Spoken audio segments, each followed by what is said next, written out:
Work with something that you know has a really positive impact. And that's the thing. If you try something out and the kids in your class are responding really well, you know you're onto a winner. So you keep going until it runs out and hopefully it lasts the whole year. Welcome to Rainbow Skies for New Teachers, where we're all about bite-sized tips and simple strategies for bright and busy new teachers. If you're in your first few years of your career and want to make the rollercoaster ride of teaching more fun, streamlined and stress-free, you're in the right place. We're Ashleigh and Alisha, the dynamic duo from Rainbow Sky Creations, and we're excited to be your teacher mentors on the go. There are rainbows ahead, my friend. And together, we're unstoppable. Let's get into today's episode. Here at Rainbow Sky Creations, we acknowledge the Dharma people and the Whadjuk Noongar people, the traditional custodians of the lands on which we record this podcast today, where we live, work and learn. We pay our respects to their past, present and emerging elders of this nation and supports the cultural, spiritual and educational practices of First Nations people. Welcome back to Rainbow Skies for New Teachers. Today we're going to be talking about the biggest mistakes that we made as first year teachers. How long's your piece of paper? Because I could write a whole heap of them down on my page.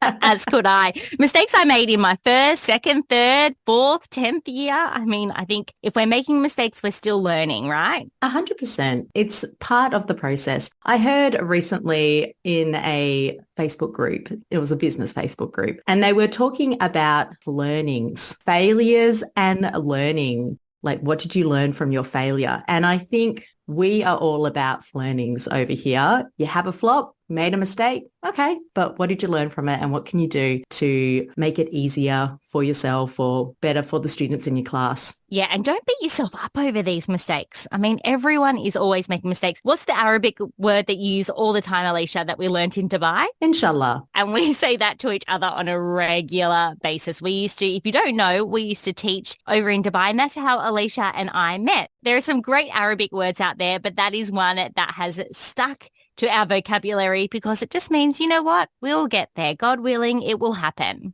That is absolutely correct. I also met my husband in Dubai. So it's a word we regularly use in our household when we have a little chuckle and we're just like, inshallah. And you would always hear them say it in Dubai when it was your phone had to be installed or your electrics had gone out and a work person was coming to fix it. You would always hear them, I'll be there between 9 and 5 p.m. Inshallah.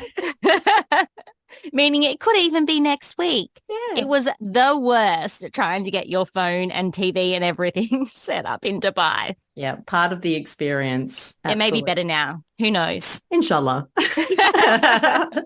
Okay. Well, with that, let's dive in to the first mistake that I made as a new teacher. And this one is so me. I feel like I was even doing this in my family life this morning. I overcomplicated things. Mm-hmm. I did too. I think a little bit of overcomplicated pairs up with perfectionism. Definitely. And as we've become business owners, we've actually learned that being a perfectionist is not something that we should be aiming for. There's a term in the business world saying that you need to be a recovering perfectionist, meaning that you're never going to be perfect. And sometimes done is better than perfect. So not overcomplicating things, making sure, yes, you have a system, but sometimes the simplest systems are the best. I'm going to give you an example. Please do. In my first year of teaching, I had class jobs and I wanted to be fair. So I tried to make sure that everyone had a class job and everyone had a responsibility for something in our classroom. And then every 5 weeks, so every half term, I would swap them over. It would take time. I wanted to listen to the kids. I wanted to make sure that they got a say in the job that they were doing. And it became chaos. Not only that, it also took up a lot of our time. And then some kids weren't even interested and they weren't even doing their job that they were assigned to. So the following year, I changed grades and I implemented PA of the day. And I know we've spoken about PA of the day. PA stands for personal assistant. And instead of class jobs, I just had one personal assistant that I chose. And it was kind of a rewards program as well, because throughout the day, I'd say I'd be looking out for my PA for tomorrow and I would choose them in the afternoon. And then that person would do all of those jobs that I needed to do for the following day. They would be the line leader. They would take down the office notes. They would go and get the lunch orders, any special jobs. They did it. And that was the perfect example of uncomplicating things and just making it a simple, streamlined system. And they loved it because they wore a little lanyard that said PA of the day. We actually have got some freebies of those in our TPT store if you're interested in having a look at that. And it was great. Everyone in the school knew that they were my PA and I loved it. They loved it. It was a win-win. Yes, I found that when I had two PAs of the day, it allowed for them to work together, especially when we were setting up for lessons. So rather than me having to get out the whiteboards, the whiteboard markers, I would have it set up. So I'd go to the PAs, be like, get things set up for our maths lesson. And they'd pull the trays out and the kids knew that they would be able to just get into their little lines and just quickly grab their whiteboards and markers and be ready for the start of our lessons. And it was the same if we were doing our literacy rotations. So you can set up these systems so everybody starts to know how the classroom functions, and it just takes the pressure off. And do not worry if you forget to allocate a PA of the day, because the students will let you know. They sure will. They will remind you. And it becomes a really coveted job. So they want to do it and they want to do the class jobs that day because it's only one day that they are taking charge. Yes. And I've heard people who have many children in their house that they have a similar system at home where one person is the PA of the day at home who gets to sit in the front of the car seat or gets to choose what TV shows on. So it could be something for you to try in your household, Ash. Oh my goodness. I'm totally going to try that. My middle child, Elka, this morning, she was brilliant, which usually isn't amazing in the mornings, but today is her PA of the day. I think when she gets home from school, I'm going to tell her that she will love it. Yes. Work with something that you know has a really positive impact. And that's the thing. If you try something out and the kids in your class are responding really well, you know you're onto a winner. So you keep going until it runs out and hopefully it'll last the whole year. Love it. Okay. What are some other things that we complicated? I know for me, I always overcomplicated all of those pieces of paper I got at staff meetings and professional development. I used to slot it in my diary because I knew that I wanted to come back to them, but then there was millions of papers in my diary along with everything else that I had in my diary. And I was like, oh my gosh, I need a system for this. Yes. And I think there are different ways of incorporating a system to handle those papers. I've seen along the lines of where I'd have like an in tray and an out tray. So you just pop it into that in tray and then I'd go through it and read it, process it, do what I need to do with it, and into the recycling bin it would go. I was very big on getting rid of loose paper in the classroom, even when it came to worksheets. I mean, Ash and I started in an era where digital wasn't so much the way forward yet. I mean, I didn't have an interactive whiteboard for the first 6 years I was teaching. So for me, there was lots of paper and I was holding on to it. And I'm like, why am I holding on to it? So it'd be like, if I keep one or I've got a digital copy, make sure you come up with a really good filing system for your digital resources. And it can be as simple as term 1, week 1 in maths, we did this activity, and put the digital resource in there and put your teaching slides in there. And then you know where to go for, oh, I did that in week 1. But any papers, it was like, I only need one copy or I don't need a copy at all because I have a digital copy in the recycling bin. It goes. I love that. I wish back when I first started,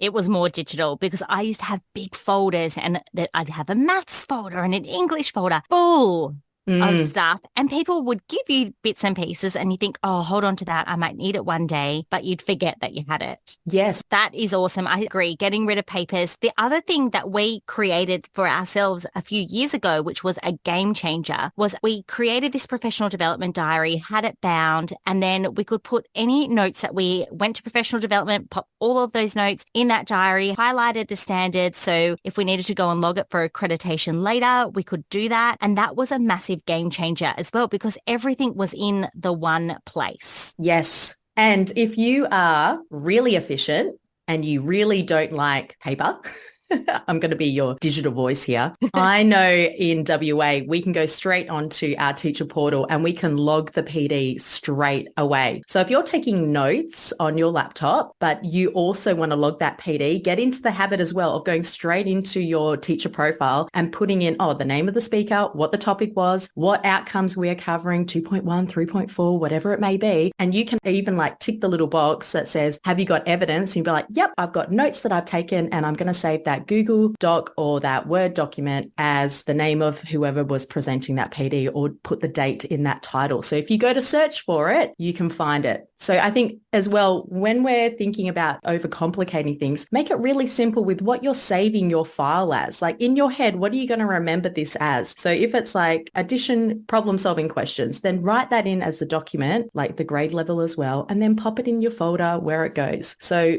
I think you have to really start thinking now of how are you going to file your digital resources, your digital documents, because I think in today's day and age, we talk a lot about physical clutter, like our classrooms getting cluttered, but sometimes we forget that your laptop, your desktop, that can get so cluttered as well, and creating systems to make it more streamlined and just getting rid of what you don't need, because guaranteed you can find it or someone's going to give it to you in 2 months' time, that document that you needed. Definitely. You do not want to see what my desktop looks like right now.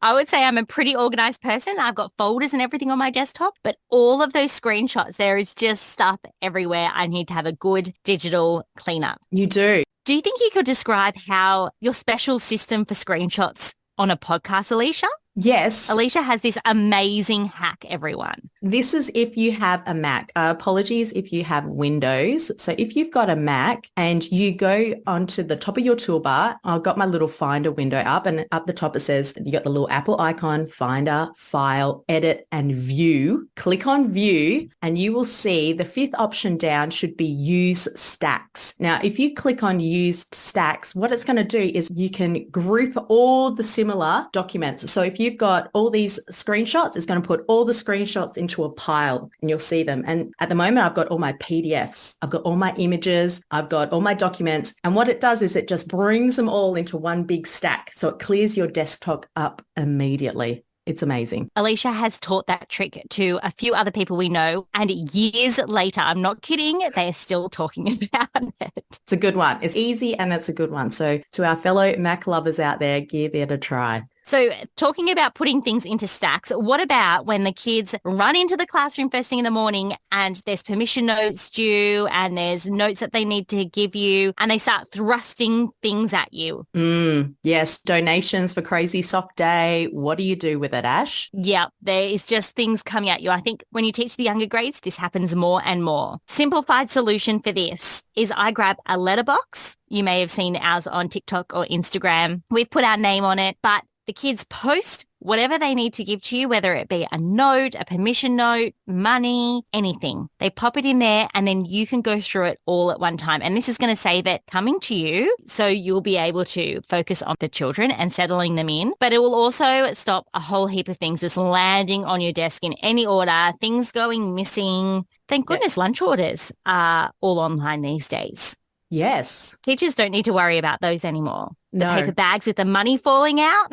That's it. We didn't even then need to get someone to go collect it to bring it to the classroom at my previous school because it was just dropped off out the front of the canteen and the kids knew to go to the canteen to get their lunch. So How good is that? It's nice when the school has simplified systems as well. But yeah, you don't need to go get a letterbox. You can always go into the photocopying room and get one of the boxes that all the A4 paper comes in and take the lid of it off, put a little label on it and ta-da, there's your in tray. So find one place that the kids know to put all the notes coming in. Definitely. Anything that doesn't need your hands is a winner. Yep.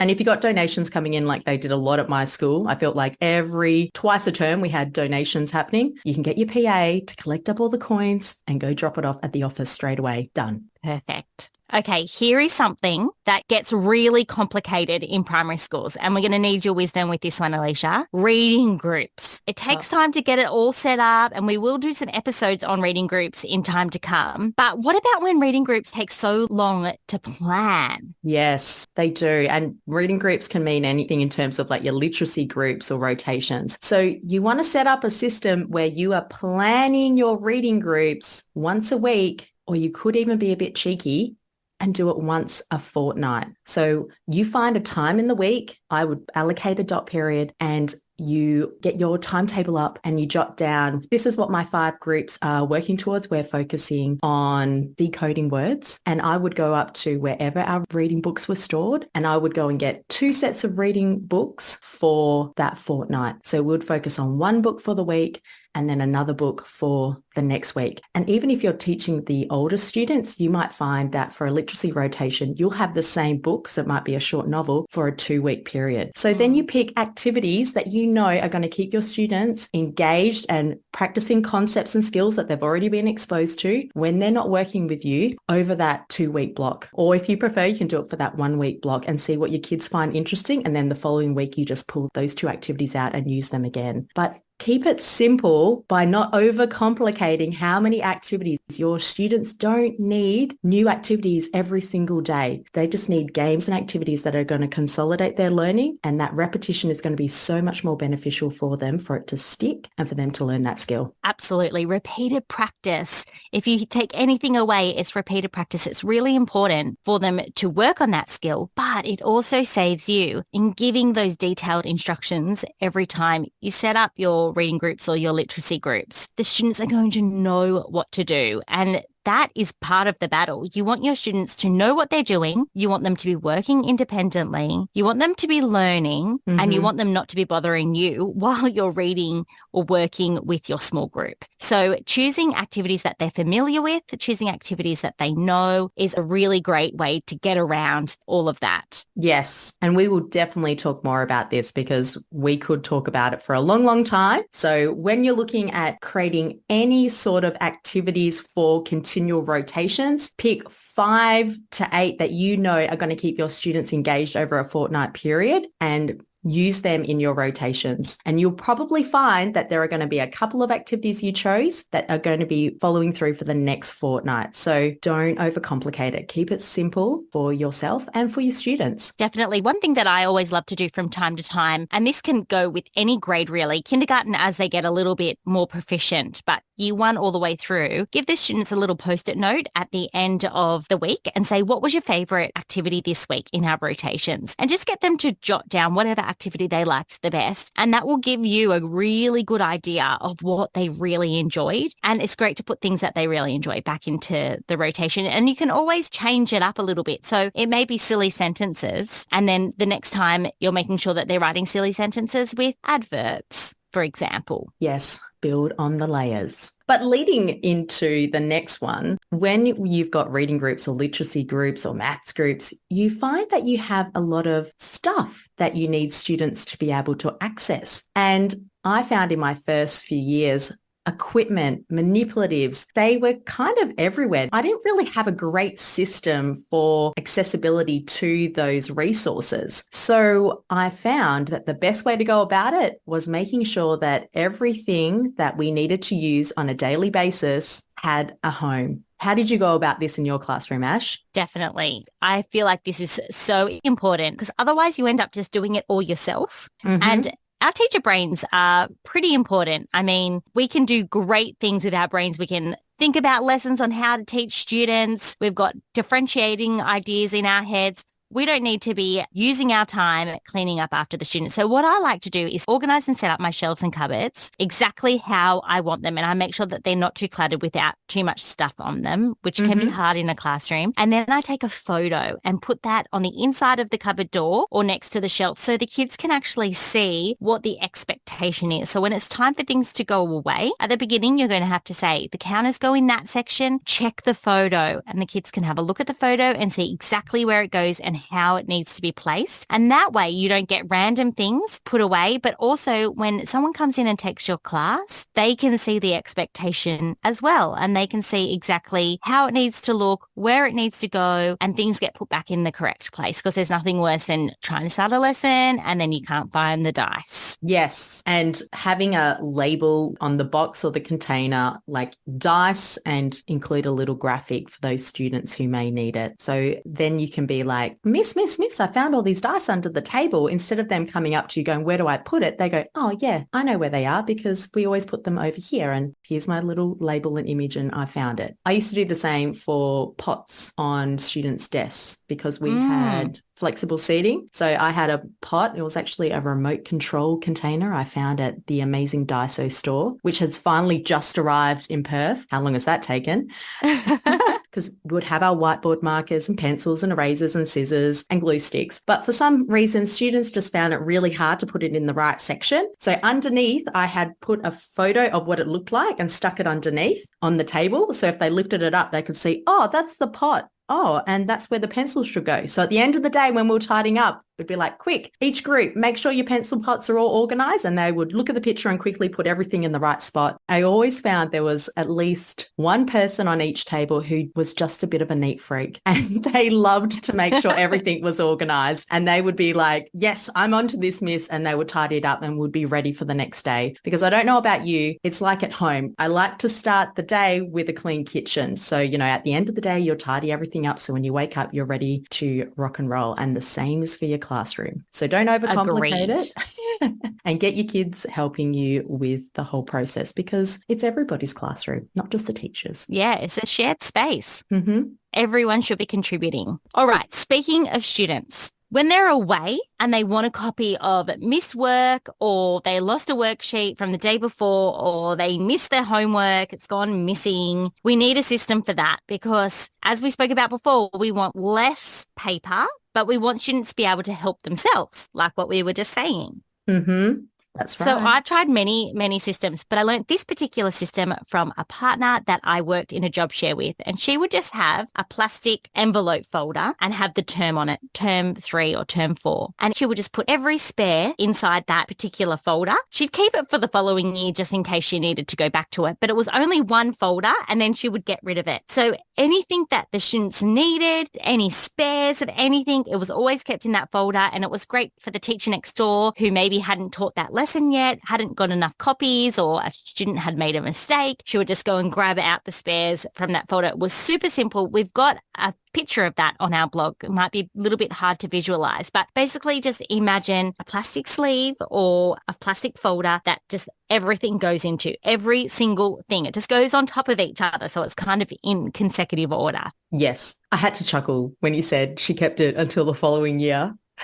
Of course we did. It's what we do as teachers. We hold on to it just in case. I'm going to take that one step further. Go. You have gone down the path of printing off. I've got 24 students. I would always at least print off one extra copy. And then when I'm handing that out, and I have a look around and we'd be like, oh, Ashleigh and Alisha aren't here today. I would write their name on the spare sheet. So then if I did even slot it into that folder, I knew that that student and that student were away. And I actually would do the same with if we were doing an activity in one of our workbooks. For example, we had workbooks for grammar and spelling. And my school, being an independent school, students would be pulled out for music lessons for the school band. And if I knew they had started an activity and they've been pulled out to a lesson, and same with the worksheet, I would just write on the top of that sheet, at a music lesson or absent if they weren't there for that day. Just so that if for any reason we're flicking back over it or a parent is asking, why wasn't that done? There was a little note to say there's a reason and accountability. I'm covered.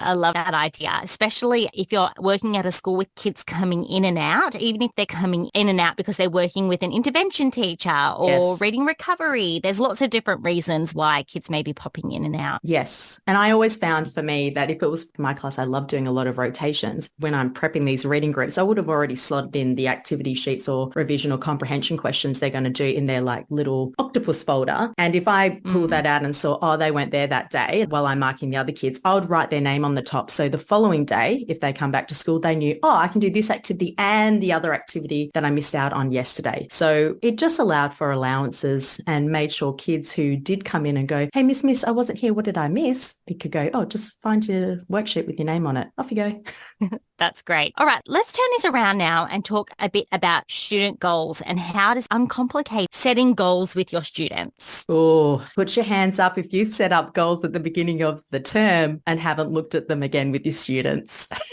Both hands are up. I've done it.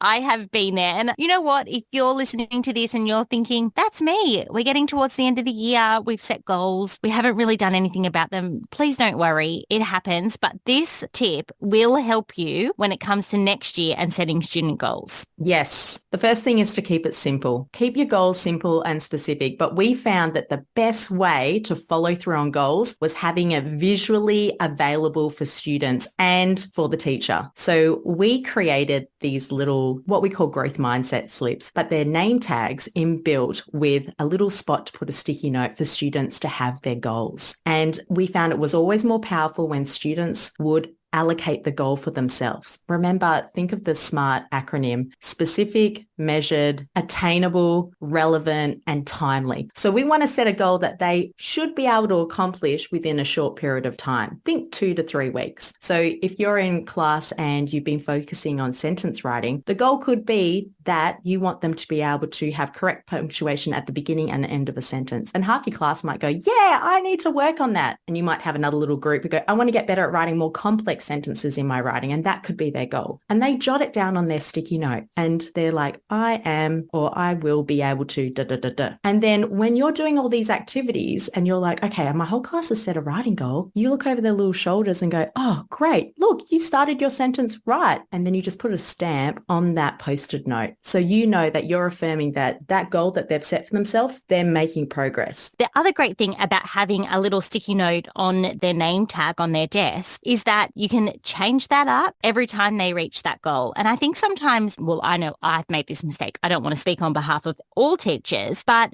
we let kids create their own goals because we want them to have a say in their goal, and they aren't measurable. They're really lofty goals. Like, for example, my son this year, at the beginning of the year, one of his goals was to become a better writer, which is a fantastic goal. But really what we need to do is support students like him to break it down. Mm-hmm. How are we going to become a better writer? Exactly what Alisha said. Is punctuation our first step? For him, it was including paragraphs in his writing, including more adjectives to make his writing more descriptive. So we need to break down those goals so that they can see progress. And sometimes if they have a huge, large, wafty goal, they're never going to know if they actually did it or not. And I think that's sometimes why we create these goals and then just move on and don't go back to them. Yes. Because we can't measure them. We can't see that progress happening. Yes. And if you love using along the lines of I can statements in your classroom, think of those 5 stepping stones. You've got students starting at that first stepping stone and that's their first goal. On their post-it note, if they got 5 stamps within that 2-week period, I classed it as you have achieved that goal. You have made progress. Let's focus on what your next one is going to be. Does it mean they're going to be perfect and always get that goal correct? Not necessarily, but they're learning from it. It's a learning. So they learn from it and they move on. But if you're building those layers up at a sufficient pace, you're going to find that by the end of the term, by the end of the semester, they have improved in their writing. Definitely. So if you want to have a look at what those growth mindset goal setting tags look like, they are on our blog. We'll link them in the show notes and then it will be really easy to see. Yes. Now, I don't know about you, but I became really good friends with the photocopying machine. What about you? Yes. I think we're on daily dates at some point, me and the photocopying machine. You were getting serious. Yes. Fun fact, in Dubai, they wouldn't let you touch the photocopying machine. They had a photocopying person. So, which was equally amazing and annoying. This is true, because sometimes you're just like, I just really need this copy done because I haven't been prepared. And you'd run down there and thrust it in their faces and be like, can you copy this now? But we found that we were visiting the photocopying machine a little bit too often. So was there something that you put in place, Ash, to make it less of a daily visit? Yes. One thing that I did to make it less of a daily visit was I had a little tub behind my desk that said copies. And every time I needed to have something copied, I put a little sticky note. I'd always just cut them up because, you know, teachers, they've got to save supplies. Absolutely. It's like getting the blue tack and putting it into the tiniest little itty bitty balls just so you don't use too much. Anyway, I used to cut the sticky notes in half and put how many copies I wanted of that particular sheet and put it in this copies tub. Now, the reason I really started this was not only was I visiting the photocopier a lot, I hated the line that was always on a Monday. There was always so many people waiting to make their copies on a Monday. But also I had a teacher's aide or an LSO that was helping me in my classroom. And she was so efficient. This woman was the most efficient woman you've ever seen. Mm-hmm. And she was always looking for more things to do. When I was actually giving explicit instructions, she'd say, I just want to quickly run down and do some copies for you just to make the most of this time. And that way I didn't need to give her any instruction. The copies were there. The other other thing that it's great for is if you've got a classroom neighbor, a grade partner, and you're copying on behalf of both of you, or you can even say to them, I'm running down to the copy machine. Do you need anything photocopied? And you can help each other out that way. And I always recommend this to prac students. If you're doing a prac, it's really great to offer to your mentor teacher or to the teacher next door, can I do any copies for you? I'm heading over to the machine. Yeah, such a good one. And if you don't have any sticky notes because your students have used them all, you can just turn the piece of the paper over and just write on the back 10 copies, or this is for the group 5 copies. And I would always attach a little paper clip because I knew I like to paper clip all my photocopies together to chuck in my little drawer behind me for the week. So I think it's really easy when you are looking at photocopies or you're sending things to the printer that you go, oh yeah, this is a really easy job and I'll go do it now. Sometimes it's just better to pile up a nice little list so you can go do it in one hit. Think of it as batching. It's going to save you time. And yeah, don't be a procrastinator and just keep doing it over and over again on each day because it puts off you having to do those hard jobs. That was me. I love it. Actually, I'm just going to throw in a random tip here. This is something that we haven't spoken about. Yes. Apparently, well, I know this is true. If you write on paper with a yellow highlighter, it doesn't come out on the photocopier. So you could always just put in the corner with a yellow highlighter, 5, 20, and that would be the number that you need to copy. And there's your master copy that you can keep for the next 10 years in your folder. That's right. Keep it for 10 years, move classrooms, and then some new teacher will just come and chuck it out straight away. That's it. So at Rainbow Sky, we are all about working smarter, not harder. So it is one of our mottos. It is. Absolutely. So we've shared a few ways to stop overcomplicating things. The first one was give it a try, PA of the day, if you are loathing having to allocate classroom jobs for the week, fortnight or term. The other one we chatted about was create a system to put all your papers and digital resources in a neat functional system for your brain. Then we talked about reading groups or planning in bulk. So set time aside to just plan everything for a week or fortnight basis. Then the fourth one we chatted about was setting up the equipment in your classroom. So make sure everything has a home. And the fifth thing we talked about was what do you do when students are away and they miss out on work? The sixth thing was goal setting, how to better goal set and make it accessible for all students. And then we wrapped everything up with our favorite, number 7 was photocopying and how to stop having daily dates with your photocopying machine. Love it. So that is all we have time for today, but make sure that you come back next week because next week we're going to be talking all about ways to help your students feel valued in the classroom.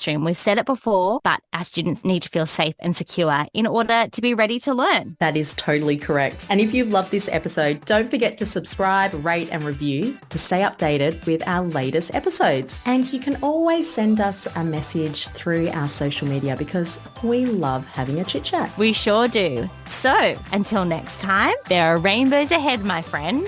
And together we're unstoppable.